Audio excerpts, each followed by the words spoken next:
Nome pam c'est Carlos André da Silva, mas c'est un entrepreneur e me te fet na departamento que ele Alagoas, na um ville que piti me te é plaisir bagay que mal misé na lave mãe. Me pat gen l'argent e puis me dépense o grama mam, te touché un petit copo que não utilisé ele nan 3 jours. No passei 27 jours nan mois, no passei gangru misé. Me pat gen soulier pour meter nan PM, me pat gen manger au moins pain pour manger no matin. Mais même étudier seulement jusqu'à quatrième. Parce que ou bien m'étudier ou bien m'aller travail. Mais ele me ter élevé sans papa, sans maman, dans une ville qui est petite, nous songeait que um mundo tem invité para venir na São Paulo. Te decidi venir na São Paulo. Lembro te vir na la ville ça, te é plaisir situation que te vive na Alagoas. Te vive tout près un petit rivière, un petit ravine. Te vive dans un côté que la pluie tape tomber, l'eau a venu couler, entrer dans caimouin, passer crevette, souris. Te une fois, te réveillé à construire sous moi. On avait complètement détruit, sans espoir. Et puis, je tape sorti chaque jour pour chercher travail. Et puis, plaisir, mon pas pas aucune importance pour moi, parce que moi-même pas qu'on parle bien. Je pas gagner un bel portugais dans bouche moi. Parce que je sorti dans l'ouest pays, même passé un peu racisme, préjuge. Tem quelquefois me te joint quelques travail, me te jour, me te comme ça me sorti, me perdi tout bagage. Mais te ganha uma religião, me te católico. Même Dieu me te quoi, não tam pas faire rien pour moi-même. Mais vive mal. Tem um jour, me te couché devant a televisão e puis me te ouais un homme de Dieu qui t'a dit comme ça, ou même qui pas quoi não te tout, ou même qui malade, ou même qui vive nan ticai côté ou même qui désespéré, ou même pensé retirer la vie ou m'a fait un défi, m'a baou un défi, vini demain dans l'église. E puis passei a faire ça. On a fait une programmation dans le grand matin. Ele te fait un défi de verre de l'eau. Não corri, quem pegou um verre de l'eau, c'est seulement ça que te na frigideira. Parce que te fait une prière, après prière ça, me dormi, et puis me réveillé seulement l'autre jour. Um bagulho que me pat passei avec maman, parce que me pat dormi, me pat ka dormi bien na noite, me dit, oh, me pra aller na l'église, je dis, Lem te al na l'église, me prenho um bis, me te prenho um bis, me te al na l'église, R$ 10 seulement. Me payé, ça coûtait R$ 1,60. Et puis, me te pensé comme ça, me va payer pour aller, me payer pour retourner, et après, sacristie me va acheter un pain e un bagage pour manger na soirée.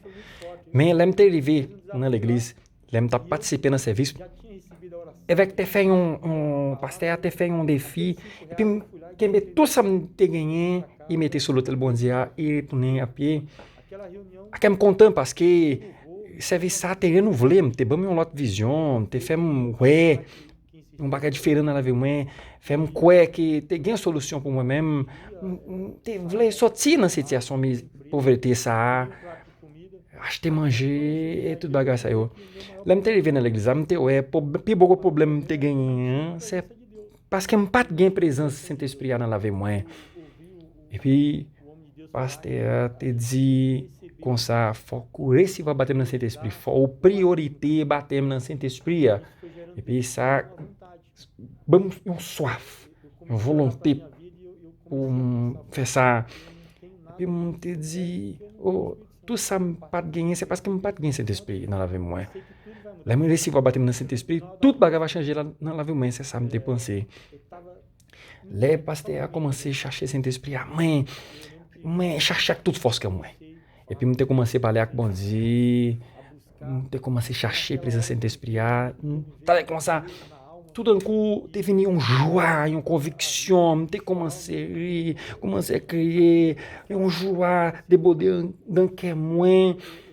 T'es une conviction, Mwen te resiva batem nan Saint-Esprit, mwen te vini yon moun kompletman diferan, mwen te komanse pou yon lot chemen. Mwen tap travay pou yon lot moun, men nan sityasyon sa, mwen te wè an dan tèt mwen yon moun ki gran neg, yon moun ki gen suksè. Jiska nan jou te vini kampay Israel la, men te gen desisyon sa nan kemen pou m patisipe nan kampay Israel la. Tout la vim deside, mette tout la vim sou l'hotel Bondi. Le kampay Israel la te vini, mwen deside 20 kote m te vive la. Mwen te resiva batem nan Saint-Esprit, mwen te gen konviksyon Bondi la avem. Men la vim financier, pat soti bien, pat mache, te fè yon ti avansè selman. E pi m te deside, m pral fè yon gros sakrifisa pou Bondi. Mwen kwe, Bondi pa pral kitem pou kont mwen, li pa pral kitem manke rien pou mwen. Se sa m te fè. Men sakrifi tout bagay, m te mette tout bagay sou l'hotel Bondi. Nan yon dimanche, nan yon lundi, yon jou apre, Bondi te bom yon lide nan tèt mwen. Pou m loué yon kote, bon kote m te vivan van, mwen apel met kote sa, e li te marke yon jou pou m ale, pou m gade tout sa ki andan. E pi m pale ak met, kay sa, kon sa. Men pat gen ajan, pat gen kondisyon, men depi jodi a, mwen mèm pral peye yo. Se pawol mwen gen pawol nan bouch mwen, e met sa, te asepite pawol mwen, men entre, e komanse fè yon travay, yon lot travay, e ti pa Bondi, te komanse benim, e mwen komanse avanse, mwen komanse grandi, Bondi te ban mwen sagesse, direksyon, ki sa pou m fè, ki sa pou m pa fè, e pi, bagay la, vini piti, m te bezwen ale pou yon lot ki pigo, e pi, jodi a, m ap travay nan kote ki m gen kondisyon pou regle plis ke 20 machin, m gen yon bureau, jodi a, m ap biti nan kay pam nan, kote ki m ka mette 4 machin la dan, gen 4 toalet, kote m te vive la pat gen yon sel toalet, konen la, gen yon ti jaden nan la kwa, e pi, Bondi te benim nan yon jan ki, mem nan tan lontan lem te reveye yon lave ki pi bon, Bondi te fè plis pase tout bagay sa yon nan lave, men depi m mette tout bagay sou l'hotel Bondi te bon plis pase sa m tap imagine yon van.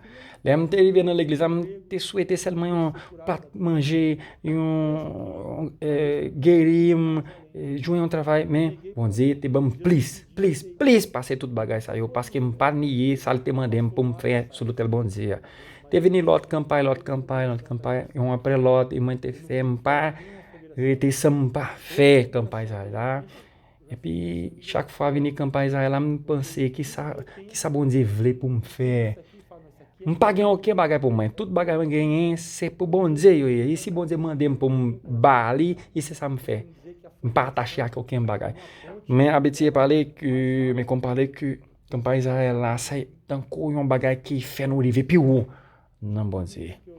Tout sa men resivoa, mariage, machin, entreprise, kote pou m abeti, tout bagay sa yo, pa anyen.